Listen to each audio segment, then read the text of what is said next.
Cara, e como que é, na prática, a vida de um advogado criminalista? Primeiro que não tem rotina. Zero rotina. Zero rotina. E eu acho isso bom. Tem gente que gosta, tem gente que não gosta. Tem vezes que a gente tem que ir no presídio, tem vezes que a gente tem que peticionar no escritório, tem vezes que tem que fazer sustentação oral, tem dia que tem audiência. Então, assim, todo dia é uma coisa nova. Essa questão de você falar que, cliente ligou de madrugada, meu filho foi preso. Cara, acontece muito. Acontece muito. Imagina. No começo, quando eu comecei a advogar, assim, eu tinha mais essa presença em delegacias na noite. Só que é uma questão que não é tão bem remunerada e é muito desgastante. Delegacia é maçante você ficar na delegacia. Você toma um chá de cadeira muito grande lá. Seu cliente vai preso, até ele ir para o IML, fazer o exame de corpo de delito nele. Depois vai ouvir as testemunhas, que geralmente são os policiais militares. Depois que ele vai ser ouvido, você acompanha a oitiva dele. Dá para pagar fiança? Não dá. Vai descer pro presídio? Não vai. Vai ter audiência de custódia no dia seguinte. Então, assim, essa parte de atuar em delegacia é maçante. No começo eu fazia muito mais do que eu faço hoje. Esse é o famoso advogado de porca de cadeia que eles falam? Na verdade, essa expressão, tinha muito advogado, até no início de carreira mesmo, que gostava de ficar nas portas de delegacia, de presídio, captando cliente quando chegava alguém preso. Tá aqui meu cartãozinho, se você precisar. Era essa forma de captação. Hoje em dia você quase não vê mais. Existe. Mas é Mas é bem mais raro. Hoje em dia é visto, é uma imagem má vista. Sim. Né? É o desespero. É o desespero. É o desespero. Então, assim, diminuiu bastante.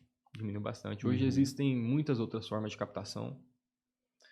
E hoje não é muito bem visto não só pela sociedade, mas pelos próprios colegas advogados. Né? Então, Essa é uma pergunta que eu sempre tenho muita curiosidade de ouvir advogado, sempre que eu posso conversar com um. Inclusive, ela nem tá aqui na minha curadoria, que é muito boa. Mas, cara, por que que o direito, fugindo totalmente do nosso assunto, por que que o direito no Brasil, os advogados, eles simplesmente não podem fazer propaganda, falar o preço, não sei o quê? Por quê? Você sabe assim? cara, não existe um porquê. Se eu te falar o porquê, é porque tá na lei. O Código de Ética do Advogado, ela proíbe todo esse tipo de propaganda diferente do que é nos Estados Unidos. Isso, lá é bem... A advocacia, eu costumo conversar muito isso com os meus sócios no dia a dia. A advocacia é uma profissão muito séria. Você tem que transmitir uma seriedade, né? uma postura. Eu acho essencial. Só que, infelizmente, hoje em dia está banalizado isso. Lá nos Estados Unidos, eu vejo que assim, a concorrência ela consegue ser leal e o pessoal não extrapola. propaganda? Nas propagandas. Não extrapola, assim, tem propagandas chamativas. Você já viu Better Call Saul? Já. Então, eu acho que a questão é que se fosse aqui no Brasil seria muito pior. Com certeza. Seria tipo o Ricardo Eletro fazendo uma...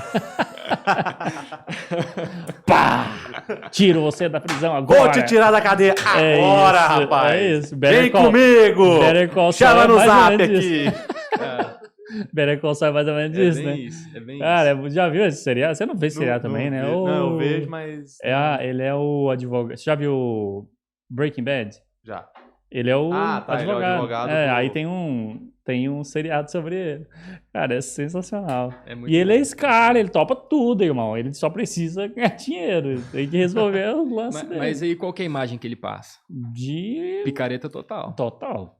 E é. Entendeu? Então, assim, eu acredito que é muito por conta disso.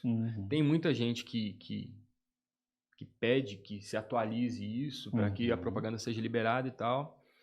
Mas, assim, ao meu ver, eu acho que tem que ser uma questão muito delicada que tem que ser melhor pensada. Até a gente desenvolver uma certa maturidade em relação a isso, eu não acho bacana, não. Eu acho que banalizaria muito aqui no Brasil. Eu vou ser sincero.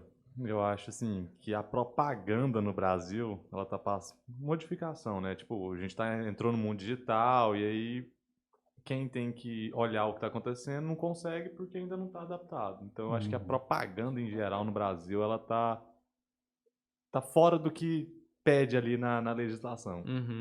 Ela já está fora. Ela já está fora. Não no quesito dos advogados, pessoal Eu digo em composto geral mesmo. Eu vejo também assim, sabe por quê? Porque, por exemplo, contabilidade é um negócio que também não pode fazer. O que a galera fez? Mudou contabilidade para consultoria. E vai lá e vende o serviço contábil, uma consultoria contábil. É a mesma coisa.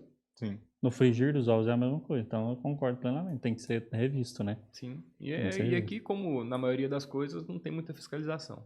Não. Mas assim, a rede social ela chegou exatamente para facilitar também a vida de Sim, vocês, com né? certeza. Porque, ok, Com eu não posso vir aqui e falar, olha, você que está preso aí, pode me contratar, eu cobro uma média aí de 5 mil reais. Mas você pode, na sua própria rede social, não, obviamente, não falar preço e tudo mais, mas você pode ter o seu posicionamento. Você pode passar a sua credibilidade. Perfeito. Porque antes você não tinha nem isso. Perfeito. A rede social, quando ela é bem usada, soma demais. Soma demais. O advogado ele pode passar conteúdos informativos e isso é importante para a sociedade. Tem muita gente que comete crime que vai preso e nem sabe o que fez. Como questões de lavagem de dinheiro, sonegação de imposto. Muita gente não tem essa consciência. Então, conteúdos informativos são interessantes. Agora, uma coisa que eu não concordo muito são as dancinhas que eu vejo muito advogado fazendo. Assim, como eu disse, eu encaro como uma profissão de respeito, de autoridade. Por exemplo, você não vê um promotor de justiça fazendo. Você não vê um juiz fazendo. Por que advogado faz? Exatamente. Eu concordo. Sabe? Então, tem advogado dançando. E aqui tem muito. Você tem muito. O preso. Tá doido. Realmente, eu já vi bastante. Eu não iria nesse advogado. Nem eu, porque não passa credibilidade. Exatamente. Porque um advogado assim, ó. Inclusive, muda a câmera pra ele aqui, André. Gente, a pessoa que vai vir aqui no programa é esse aqui o nível, entendeu? Tem que vir nessa elegância. Não vai aceitar mais pessoas sem esse nível de elegância aqui, não.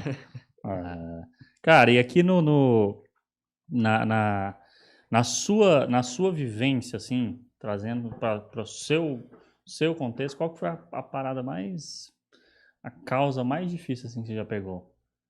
Muitas. A maioria são bem complicadas. Vamos contextualizar em dois momentos. A mais difícil para você como pessoa, eu não vou pedir para você contar o santo, claro, mas a mais difícil para você como pessoa e a mais difícil para você como defesa mesmo. Certo. Eu acho que é o mesmo caso. É mesmo? É o mesmo caso. Eu não tenho restrição de pegar um caso. Por exemplo, tem muito advogado que, eu não pego estupro, não defendo caso de estupro, não defendo caso de homicídio. Quando eu fui optar por escolher essa profissão, foi uma das minhas perguntas para mim mesmo. Eu vou defender todo tipo de caso ou vou ser aquele criminalista que não defende certos casos por conta do crime? Como a gente não defende a pessoa, a gente defende os direitos que toda pessoa tem, independente do crime que ela comete, eu falei, eu vou defender o que aparecer dentro que caiba dentro da minha carteira de cobrança de honorário. E deu certa negociação, eu vou defender. Vou defender os direitos dessa pessoa. O caso mais complicado, que eu fiquei muito receoso de atender, de atuar, foi um caso que aconteceu aqui no interior de Goiás, uma operação muito grande da Polícia Federal, que ela investigava venda de vídeos pornográficos infantis. A minha cliente, ela tinha filhos pequenos e o marido dela, sem ela saber, sem autorização dela, ele fazia vídeos, fazia imagens das crianças e divulgava, vendia. E essas vendas iam Inglaterra, Europa, até aqui em outros países da América do Sul, ele ganhava muito dinheiro com isso. E a mulher não sabia. Chegou uma época que ela foi presa por conta disso, como cúmplice. Ela foi presa? Foi presa também, como cúmplice. E aí, cara, ela sem entender e tal, e a gente trabalhou em todo o processo, conseguimos soltar ela, não comprovando que ela era inocente, mas por excesso de prazo da prisão preventiva. Que uma pessoa não pode ficar presa por tempo, assim, muito tempo aguardando o julgamento. E o rapaz foi preso, ele foi diagnosticado com psicopatia, tá preso até hoje, e ela, no final das contas, a gente conseguiu comprovar a inocência dela. Mas foi um caso que me assustou muito e, cara, como pessoa, me doeu muito trabalhar. Porque o tipo de coisa que eles faziam, porque tinha ele e tinha outro grupo que ganhava dinheiro com isso. Dói saber que tem gente que ganha dinheiro com isso e que tem gente que compra isso, sabe? Então foi muito pesado e processualmente também foi muito difícil de atuar. Mas para ela deu certo. E hoje a gente está correndo atrás de uma indenização para ela pelo fato dela ter ficado presa indevidamente. Aí é do Estado. Aí é do Estado. Do Estado. Tá Quem bom. manda prender é o Estado. Então é o É. Estado que tem que pagar se prendeu indevidamente. Mas é pesado, hein? Muito. Criança é pesado. Muito, muito, muito. Tanto que, assim, a sua análise fria, digamos assim, desse caso que tá rolando aí no Brasil agora, exatamente sobre crianças, galera entrando dentro das escolas, matando as crianças, não sei o quê, como que, cara, como que é isso na sua vivência, assim? Ah, cara, é complicado, né? Eu até converso com a minha esposa, a gente entende que tá cada vez mais difícil criar um filho aqui hoje. Demais. A gente não... É lógico que tem quem é responsável pela educação das crianças são os pais. Uhum. Só que, infelizmente, tem muitos pais que ficam omissos nessa tarefa, né? Às vezes querem terceirizar para a escola e tal, e acaba que a criança não fica com aquela educação que a gente entende como adequada. Uhum. Só que esses desdobramentos, às vezes a criança tem acesso a filmes, a séries, que às vezes ela não tem a percepção, não tem né, a maturidade para estar assistindo, e às vezes tem uma interpretação errada. E acaba cometendo. Mas você não acha que isso está muito mais ligado exatamente a essa questão da educação mesmo? Porque, assim, não, eu fui criado vendo tudo isso. Por exemplo, eu tava vendo o pessoal falando muito de jogo. Uhum. Cara, sério. Fui criado jogando GTA, irmão, matando o povo na praia. Eu também. Na cabeça do povo. Não Eu tem também. sentido. Não É, tem eu sentido, não. acredito que é porque muito não tem mais coisa pra ligado. falar, aí... Exatamente. É muito mais ligado à educação em si, né? A formação daquela pessoa ali em casa e tudo mais. E também tem as questões de psicopatia. Sim, Tem um tem monte de doenças, coisas. né? Exatamente. Tem um monte de coisas aí para serem vistas. Aí sai falando essas asneiras aí. Eu lembrei de você na hora que eu vi esse negócio. Eles colocando a culpa nos jogos e não sei o quê. Sim. Realmente. Porque uma coisa é um adulto fazer, né? Igual quando foi o caso Sim, lá. sim. Não, e aquele foi aqui em Goiás até, né? Teve Não, em Goiás e teve em Blumenau.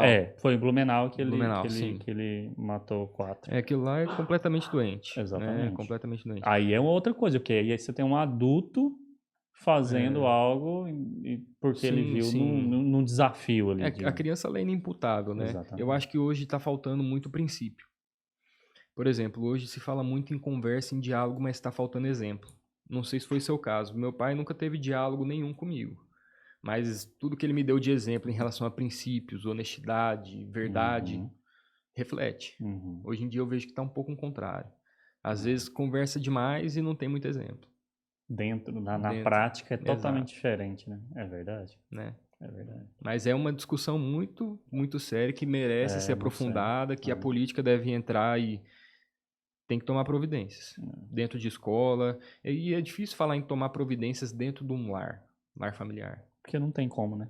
Não cabe a ninguém, a não ser quem tá ali, né? Cabe ao Estado investir em educação. Somente. É bem complexo, né? Muito. É bem complexo. Meu pai.